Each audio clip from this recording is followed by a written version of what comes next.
రాష్ట్ర వ్యాప్తంగా ఆంధ్రప్రదేశ్ రాష్ట్రానికి సంబంధించి ఎక్కడ చూసినా 175 నియోజకవర్గాలలో డీజిల్ పెట్రోల్ కొరత అనే పదానికంటే కూడా సంక్షోభం అనే పదమే కరెక్ట్ అయిన పదం. ఇది ప్రపంచవ్యాప్తంగా యుద్ధం జరుగుతుంది కాబట్టి అమెరికా లేకుంటే ఇరానో ఇరాకో మన దేశంలో ఉండే అన్ని రాష్ట్రాలలో ఈ పరిస్థితి ఉందంటే కనుక ఈ చర్చ లేదు, ప్రజలు విమర్శ చేయరు ఈ ప్రభుత్వాన్ని. ప్రతిపక్ష పార్టీలమైన మేము ఈ పాత్రికేయుల సమావేశాన్ని నిర్వహించాం. దేశమంతా భారతదేశంలో అన్ని రాష్ట్రాలలో పెట్రోల్ డీజిల్ కొరత లేకుండా ఇంతకుముందు ఎట్లా లభ్యమవుతుందో అట్నే అవుతుంది. ఒక్క ఆంధ్రప్రదేశ్ రాష్ట్రంలో మాత్రం 175 నియోజకవర్గాలలో 4500 పెట్రోల్ బంకులలో నో స్టాక్ అనే బోర్డు కనిపిస్తుంది. 4-5 కిలోమీటర్ల పొడవున వెహికల్స్ బారులు తీరి నిలవన్నాయి. ఎంత తీవ్రమైనటువంటి సంక్షోభం అంటే వ్యవసాయానికి తీవ్రమైనటువంటి నష్టం కలుగుతూ ఉంది. ఇప్పుడు వరి కోతలు కోసే కాలం, వరి కోత కోసే మిషన్కు డీజిల్ కావాలా, బండ్లన్నీ పల్లెలలో పెట్టుకున్నారు. ఆ వరి కోత మిషన్ వాళ్ళు ఏమంటారంటే రైతులకు డీజిల్ తీసుకొస్తే వరికి వస్తామంటున్నారు. రైతులు డీజిల్ కోసం క్యాన్లు తీసుకొని వీడికి వస్తే క్యాన్లకు డీజిల్ పట్టము అంటున్నారు. పోనీ బండ్లకు పడతారా అంటే బండ్లకు కూడా పట్టము అంటున్నారు. కారణం నో స్టాక్. ఆటో డ్రైవర్ల పరిస్థితి రెక్కాడితే కానీ డొక్కాడదు. వాళ్ళ ఆటో ముందుకు కదిలితేనే వాళ్ళ కుటుంబము ఆకలి తీరుతుంది. భార్యా పిల్లలకు డీజిలే లేకపోతే, పెట్రోల్ లేకపోతే ఆటో ఎక్కడికి పోతుంది? బాడిగలే లేవు, వాళ్ళకు భూవగ్గులు లేని పరిస్థితి. ఆక్వా రైతుల పరిస్థితి, రొయ్యలు కానీ చేపల పెంపకం చేసే వాళ్ళకు డీజిల్ లేకపోతే ఒక పూట గడవదు. దారుణమైనటువంటి పరిస్థితి.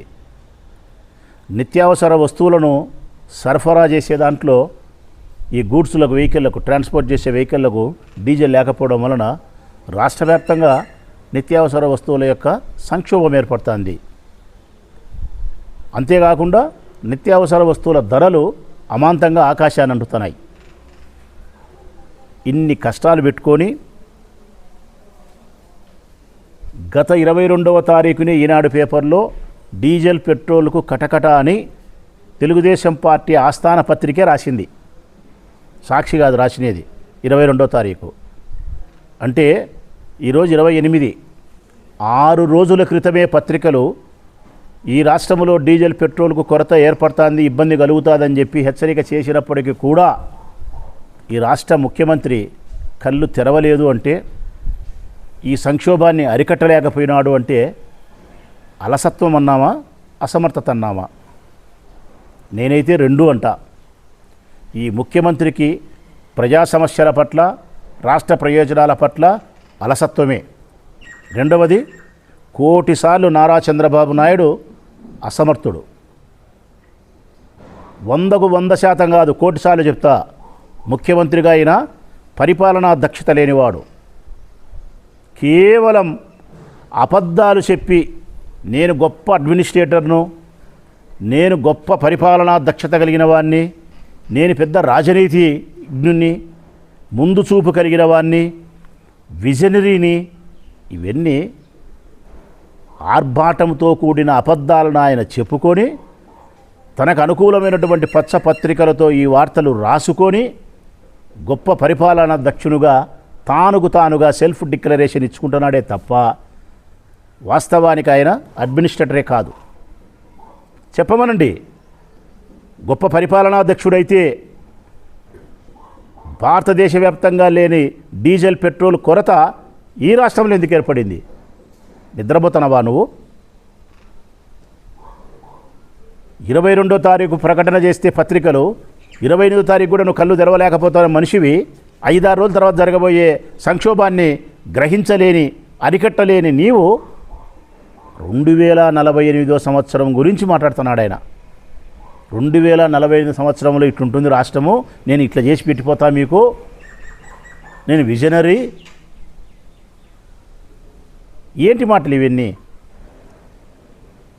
మేము అడుగుతా ఉన్నాం ఈరోజు, ఈ రాష్ట్రంలో డీజిల్ పెట్రోల్ కొరత వల్ల ప్రజలు పడుతూ ఉండే కష్టాలకు ఈ ప్రభుత్వం సమాధానం చెప్పాల్సిన బాధ్యత కానీ, రైతులను ఈ సంక్షోభంలో రక్షించాల్సిన బాధ్యత కానీ మీకు లేదా అని అడుగుతూ ఉన్నాం మేము. ఒకసారి ధరల పరిస్థితి కూడా ఇంతకుముందు ఆయన మాట్లాడినాడు, నారా లోకేష్ గారు. కర్ణాటకలో ఈ రేటు, ఇది ఈ రేటు, వచ్చి రాని తెలుగుతో పెద్ద ఏదో మేధావిగా మాట్లాడినట్టు మాట్లాడినాడు ఆయన. మేము అడుగుతూ ఉన్నాం ఈరోజు, ఆంధ్రప్రదేశ్లో ఉండబడిన రేట్లు ఎంత, చుట్టుపక్కలుండే ఇరుగు పొరుగు రాష్ట్రాల్లో డీజిల్ పెట్రోల్ ధరలు ఎంత ఒకసారి చూద్దామా నారా లోకేష్? ఆంధ్రప్రదేశ్ రాష్ట్రంలో పెట్రోలు 109 రూపాయల 33 పైసలు ఉంది. 109 రూపాయల 33 పైసలు ఉంది పెట్రోలు. అదే నువ్వు పక్కన కర్ణాటక రాష్ట్రానికి పోతే 102 రూపాయలు ఉంది. అదే పెట్రోల్ చెన్నైకి పోతే 100 రూపాయలు ఉంది. 100. అదే మరొక రాష్ట్రం తెలంగాణకు పోతే 107 రూపాయలు ఉంది, మనకంటే తక్కువే. ఢిల్లీకి పోతే 95 రూపాయలు ఉంది. ఢిల్లీలో పెట్రోల్ 95 రూపాయలు, ఆంధ్రప్రదేశ్ రాష్ట్రంలో 109 రూపాయల 37 పైసలు. ఒకసారి డీజిల్ గమనించండి. మన ఊర్లో 97 రూపాయల 22 పైసలు అంట. 97 రూపాయల 22 పైసలు ఆంధ్రప్రదేశ్లో. అదే కర్ణాటక పోతే 90 రూపాయలు, చెన్నైకి పోతే 92 రూపాయలు, తెలంగాణకు పోతే 95 రూపాయలు, కేరళకు పోతే 96 రూపాయలు, ఢిల్లీలో అయితే 87 రూపాయలు. 87 రూపాయలు ఎక్కడ, 97 రూపాయలు ఎక్కడ? 10 రూపాయలు వ్యత్యాసం. మరి ఆ బుద్ధు లోకేష్ పెద్ద పెద్ద మాటలు మాట్లాడినాడు. ఈరోజు మేము అడుగుతూ ఉన్నాం, ఏమైంది మీ డబుల్ ఇంజిన్ సర్కార్? నిన్న తమిళనాడుకు పోయి చెప్తున్నాడు ఆయన ఎన్నికల ప్రచారానికి, అసమర్థుడైన ఈ రాష్ట్ర ముఖ్యమంత్రి నారా చంద్రబాబు నాయుడు గారు, మాది డబుల్ ఇంజిన్ సర్కార్, మా డబుల్ ఇంజిన్ సర్కార్, అనుకున్న సమయానికి అనుకున్న పనులు ఈ రాష్ట్రంలో మేము చేస్తున్నాం, కాబట్టి మీరు కూడా తమిళనాడులో డబుల్ ఇంజిన్ సర్కార్కి ఓటేయండి అని చెప్పి ప్రచారం చేస్తూ ఉన్నాడు. నేను అడుగుతా ఉన్నా ఈరోజు ఆ డబుల్ ఇంజిన్ సర్కార్ను, ఆ అసమర్థుడైన ముఖ్యమంత్రిని, మీ డబుల్ ఇంజిన్ సర్కార్ అయిన ఇంజిన్కే, మీ డబుల్ ఇంజిన్ సర్కార్ అయిన బండికే డీజిల్ లేదురా స్వామి మీకు. మీ డబుల్ ఇంజిన్ సర్కార్ అయిన బండికే డీజిల్ లేదు, ఈరోజు ఆగిపోయింది. ఇంకెక్కడ మీ డబుల్ ఇంజిన్ సర్కార్? నో స్టాక్ అనే బోర్డు, ప్రజలారా, డీజిల్ పెట్రోల్ బంకులలో మాత్రమే నో స్టాక్ బోర్డు అని మీరు కొత్తగా ఏమని అనుకుంటున్నారేమో, పొరపాటు. సంవత్సరం కాలమైంది ఈ రాష్ట్రంలో నో స్టాక్ అనే బోర్డు ఏర్పడి. ఒక్క డీజిల్ పెట్రోల్ దగ్గరనే కాదు నో స్టాక్ బోర్డు వచ్చినది. ఒక్కసారి గమనించండి, నో స్టాక్ బోర్డు ఎక్కడెక్కడ ఉందనేది మనం ఒకసారి చూద్దాం, ఏడాడ ఉందనే దానికి. నాకు తెలిసినంతవరకు అయితే, నేను గమనించిన వాటిలో అయితే, గ్యాస్ సిలిండర్లకు నో స్టాక్, వంట చేసే గృహిణులకు గ్యాస్ సిలిండర్ నో స్టాక్. కరెక్టా కాదా మహిళలారా, మీరే చెప్పండి. రైతులైతే యూరియా మూటలకు నో స్టాక్, యూరియా మూటలకు నో స్టాక్. వాహనదారులకు డీజిల్ పెట్రోలు నో స్టాక్. ప్రభుత్వ హాస్పిటల్ లేకపోతే మందులు నో స్టాక్, మందులు నో స్టాక్. కాలేజీలకు పోతే విద్యార్థులకు ఫీజు రీఎంబర్స్మెంట్ చెల్లించలేదు కాబట్టి విద్య నో స్టాక్. ప్రైవేట్ హాస్పిటల్కి పోతే అనారోగ్యంతో ఆరోగ్యశ్రీ పథకాన్ని వర్తింపజేయలేదు కాబట్టి నో స్టాక్ వైద్యం, నో స్టాక్ వైద్యం, ఇక్కడ వైద్యం లేదు. ఉద్యోగుల విషయానికి వస్తే పిఆర్సీ లేదు, డిఓలు లేవు, నో స్టాక్. నిరుద్యోగులకు అయితే ఉద్యోగం లేదు, భృతి లేదు, నో స్టాక్. పేద మధ్యతరగతి మహిళలకు సంక్షేమ పథకాలకు పెద్ద బోర్డు పెట్టారు, నో స్టాక్ అని చెప్పి. ఈ రాష్ట్రంలో 2 సంవత్సరాలైంది ప్రభుత్వం వచ్చి, ఇన్నిటికీ నో స్టాక్ ఉంది. కానీ ఈయన ఏం చెప్తాడంటే, నేను పెద్ద పోటుమోగోడిని, నా ఇంత పాలగాడు, నా ఇంత ముఖ్యమంత్రి ఎవరు లేరు ఈ దేశంలో, భారతదేశంలో. నేను ట్రంప్కు ఇంకోరికి సలహాలు ఇవ్వాల్సినోని. నా కథ, నా వ్యవహారం ఎట్లాంటిదని చెప్తాడంటే ఆయన తుఫాన్ను ఆపినవాడు అరిచే అడ్డం పెట్టి. ఎవరు? అసమర్థుడైన మన రాష్ట్ర ముఖ్యమంత్రి నారా చంద్రబాబు నాయుడు గారు తుఫాన్ను ఆపినాడంట అరిచేయి పెట్టి. మన చెప్తున్నాడు గాలిని స్తంభింపజేసి ఏ దిశకు మళ్లించాలనో ఆ దిశకు మళ్లించాడంట. మన చెప్పినాడు. మేము ప్రజలారి నేను చెప్పే మాటలు కాదు, ఇది ఆగిత్యంగా ఆయన చెప్పిన మాటలు. అంతకంటే ఆగిత్యంగా పత్రికలో రాసినారు ఆంధ్రజ్యోతి, ఈనాడులో. గాలిని ఏ దిశకు మళ్లించాలనో ఆ దిశకు రైతుల కోసం మళ్లిస్తాడంట. ఇంకా దారుణం ఏంటంటే దీని అమ్మ బతుకేసరా తలకేసి కొట్టుకోవాలనిపిస్తుంది. ఎండ 45 డిగ్రీలు ఉందంట, 10 డిగ్రీలు తగ్గించాడంట. మన చెప్పినాడు ఉద్యోగస్తులకు. 45 డిగ్రీలు ఉంది ఎండ, 10 డిగ్రీలు తగ్గిస్తా అన్నాడు.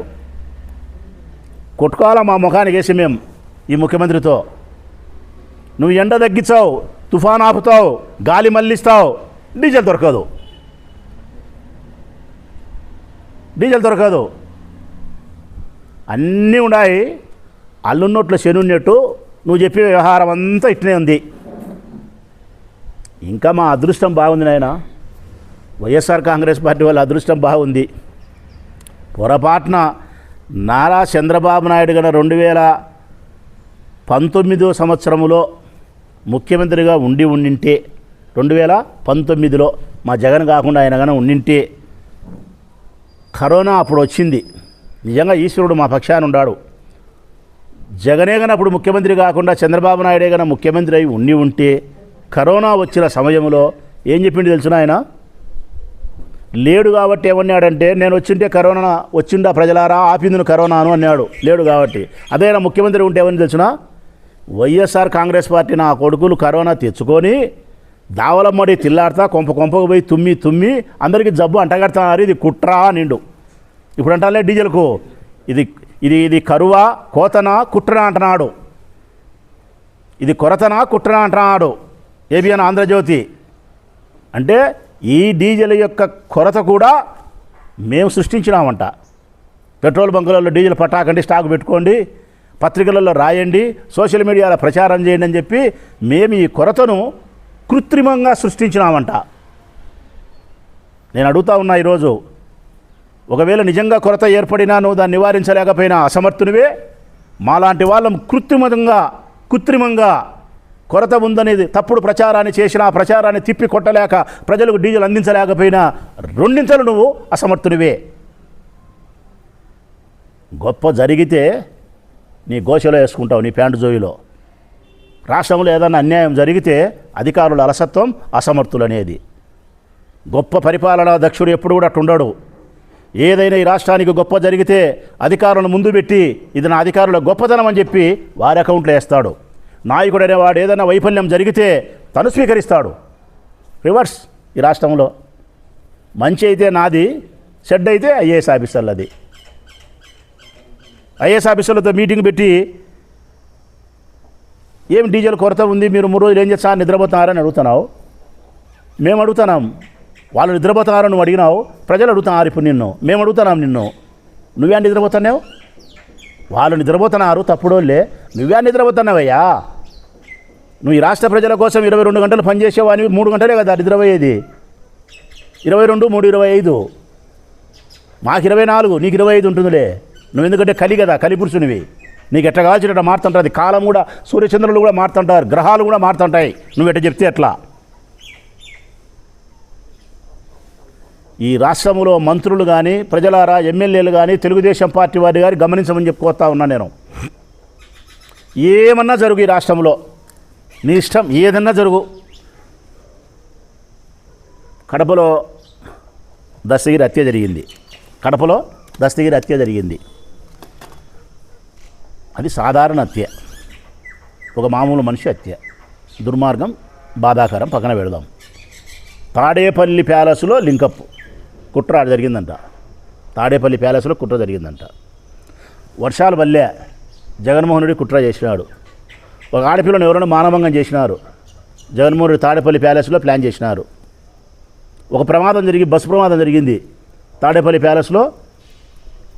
రిమోట్ ఆపరేట్ చేసినారు. అంటే ఈ రాష్ట్రంలో ఏ పాపర పనులు జరిగినా, ఏ విషాదకర సంఘటనలు జరిగినా, ఏ సంక్షోభ పరిస్థితులు ఉత్పన్నమైనా అన్నిటికీ తాడేపల్లి ప్యాలెస్కు సంక్షోభం చేసే కాడికి వచ్చినారు మీరు. అంటే మీరు స్పృహలో ఉండారా లేరా? ఇంకా మీ ప్రభుత్వం ఉంది అనుకుంటారా, లేకుంటే మా ప్రభుత్వమే ఉంది అనుకుంటున్నారా? మీరేమనుకుంటున్నారంటే ఇంకా జగన్మోహన్ రెడ్డి ప్రభుత్వమే ఉంది, మనం విమర్శించవచ్చు అనుకుంటున్నారు. మర్చిపోయినారు మీరు ముఖ్యమంత్రులు అనేది కూడా. ఇంకా లాస్ట్గా మీరు ఎట్టతయ్యారంటే మంత్రులు మనం మాట్లాడుతున్నారు. రాంప్రసాద్ మాట్లాడుతున్నాడు, పార్థసారథి మాట్లాడుతున్నాడు, ఆయన నిమ్మల రామానాయుడు మాట్లాడుతున్నాడు, ఇంకొక ఆయన మాట్లాడుతున్నాడు, అందరూ మాట్లాడుతున్నారు. ఏదైనా జరుగు తాడేపల్లి ప్యాలెస్. లాస్ట్ ఇలా పరిస్థితి ఆడికి వచ్చిందంటే మీ ఇళ్లల్లో మీ పిల్లలు మీకు బువ్వ పెట్టకపోయినా, పొరపాటున మీ పిల్లలు మీకు బువ్వ పెట్టకపోయినా తాడేపల్లి ప్యాలెస్లో జగన్మోహన్ రెడ్డి కుట్ర చేసినాడు అని లింకప్ చేసే కాడికి వచ్చినారు మీరు. మానుకోండి ఈ అబద్ధాలు, ఈ ఆగిత్యపు మాటలు మానుకొని ఈ రాష్ట్రంలో జరుగుతున్న అనేక రకాల ప్రజా వ్యతిరేక విధానాలను రూపుమాపడానికి, డీజిల్ పెట్రోల్ యొక్క కొరత సంక్షోభం నుంచి రాష్ట్రాన్ని గడ్డకి తీసుకొచ్చేదానికోసం మీరు ప్రయత్నం చేయాలా. వైఎస్ఆర్ కాంగ్రెస్ పార్టీ ప్రొద్దుటూరు నియోజకవర్గం నుంచి నేను గట్టిగా డిమాండ్ చేస్తాను ఈ ప్రభుత్వాన్ని. గడిచిన ఈ వారం రోజులుగా 5 రోజులుగా పెట్రోల్ డీజిల్ కొరత వలన ఏ ఆటో డ్రైవర్లు అయితే ఇబ్బంది పడతా ఉన్నారో వారికి రోజుకు ఒక్కొక్కరికి 1000 రూపాయలు చెల్లించాలా మీరు. రాష్ట్ర వ్యాప్తంగా రోజుకు 1000 రూపాయలు చెల్లించాలా వాళ్ళకు. 5 రోజులు ఏంటి 5000 ఇవ్వాలా. ఎన్ని ఆటోలు ఉంటే అందరికీ ఇవ్వాలా. కారణం భోజనం లేదు వాళ్ళకు. ధరలు పెరిగిన దానికి మీరే సమాధానం చెప్పాలా. రైతులకు మీరే సమాధానం చెప్పాలా. అత్యవసర పరిస్థితులు ఉండే అంబులెన్సులకు మీరే సమాధానం చెప్పాలా. గవర్నమెంట్ హాస్పిటల్ ఆపరేషన్ థియేటర్లు డీజిల్ లేకపోతే ఆగిపోయే దానికి మీరే సమాధానం చెప్పాలా. అసమర్థుడు ఈ ముఖ్యమంత్రి. ఈ రాష్ట్రాన్ని పరిపాలించడానికి చంద్రబాబు నాయుడు గారికి ఏమాత్రం అర్హత లేదు. సంక్షేమ పథకాలు అటకెక్కించినారు. ఆరోగ్యశ్రీ పోయింది సంకనాకి.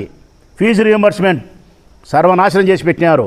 రైతుల పరిస్థితి సెలవు దినాలు ఇచ్చినట్టు ఇచ్చినారు. నిరుద్యోగులు భృతి లేదు, ఉద్యోగం లేదు. ఉద్యోగులు రోడ్డెక్కి ధర్నాలు చేస్తున్నారు. గడిచిన 2 సంవత్సరాల కాలంగా మీ ప్రభుత్వం వచ్చి ఏ సంస్థ వారు, ఏ వ్యవస్థ వారు రోడ్డెక్కలే. ప్రతి ఒక్కరు రోడ్డెక్కుతున్నారు, ప్రతి ఒక్కరు ధర్నాలు చేస్తున్నారు. ఏ వర్గాన్ని, ఏ వ్యవస్థను కూడా సంతృప్తికరంగా పరిపాలించలేనటువంటి అధమమైన పరిస్థితుల్లో ఈ రాష్ట్ర ప్రభుత్వం ఉంది. కాబట్టి నారా చంద్రబాబు నాయుడు పరిపాలన చేయడానికి అసమర్థుడు. దిగిపోవాలి ఆయన. చేతగానప్పుడు దిగిపోవాలా. డీజిల్ పెట్రోల్ కొరతను కూడా నువ్వు ఆపలేనటోనివి. నువ్వు నువ్వు తుఫాన్ ఆపినావు నాకు తెలియక అడుగుతా. డీజిలే పెట్రోలే నువ్వు సంక్షోభాన్ని నుంచి బయట ఎక్కించలేని మనిషివి గాలిని దిశను మళ్ళిస్తావా? ఒక బండికి 1 లీటర్ పెట్రోల్ వేయటోనివి నువ్వు. ఎట్టెట్లా నాకు అర్థం కావడం లేదు. ఇవన్నీ 10 డిగ్రీలు ఎండ తగ్గించావు నువ్వు. సెల్ ఫోన్లో లైట్ నేనే కనిపెట్టినా, సెల్ ఫోను నేనే కనిపెట్టినా. బాగలే. ఈ ప్రభుత్వం వచ్చిన ఈ 2 సంవత్సరాల కాలంలో దుర్మార్గమైనటువంటి పరిపాలన నడుస్తూ ఉంది. కక్ష సాధింపు చర్యలు, వాళ్ళు దోచుకుండే పరిస్థితి, అవినీతి కార్యక్రమాలు, ఆదాయ వనరులు సృష్టించుకునే తప్ప ప్రజల గురించి ఆలోచించే పరిస్థితి లేదు. ఈ రాష్ట్రంలో డీజిల్ పెట్రోల్ కొరతకు ఈ రాష్ట్ర ప్రభుత్వం సమాధానం చెప్పాలా. వీలైనంత త్వరగా డీజిల్ పెట్రోల్ కొరత నుంచి ఈ రాష్ట్రాన్ని గట్టెక్కించే ప్రయత్నం చేయాలి. కేంద్ర ప్రభుత్వాన్ని అడిగితేనేమో మేము అన్ని ఇండియన్లు సక్రమంగా ఇస్తున్నాము, మా దగ్గర ఏ పెండింగ్ లేదు. భారతదేశ పెట్రోలియం సంస్థ చెప్తా ఉంది అన్ని ఇండియన్లు మేము సరఫరా చేస్తున్నాం, మా దగ్గర నుంచి ఏం లోపం లేదు, మీ ముఖ్యమంత్రి దగ్గరనే లోపం ఉంది, మీ రాష్ట్రంలోనే పరిపాలనలోనే లోపం ఉందని చెప్పి భారతదేశ ప్రభుత్వం చెప్తాంది. ఈయన చూస్తే నాదేం తప్పు లేదు, అధికారుల మీదనే లేపం నెడుతున్నాడు. దయచేసి రాష్ట్ర ప్రజలు చంద్రబాబు నాయుడు పరిపాలనలో ఈ రాష్ట్రం ఏ దిశగా ప్రయాణం చేస్తుందో, రైతులు ఎట్లుండారు, విద్యార్థులు ఎట్లుండారు, ఉద్యోగస్తులు ఎట్లుండారు, నిరుద్యోగులు ఎట్లుండారు, పేద మహిళలు ఎట్లుండారు, గృహిణులు ఎట్లుండారు, ఇవన్నీ పరిస్థితులు గమనించాలని చెప్పి కోరుకుంటూ ఆటో డ్రైవర్లకు రోజుకు 1000 రూపాయల చొప్పున మీరు నష్టపరిహారాన్ని చెల్లించాలని చెప్పి డిమాండ్ చేస్తున్నాను.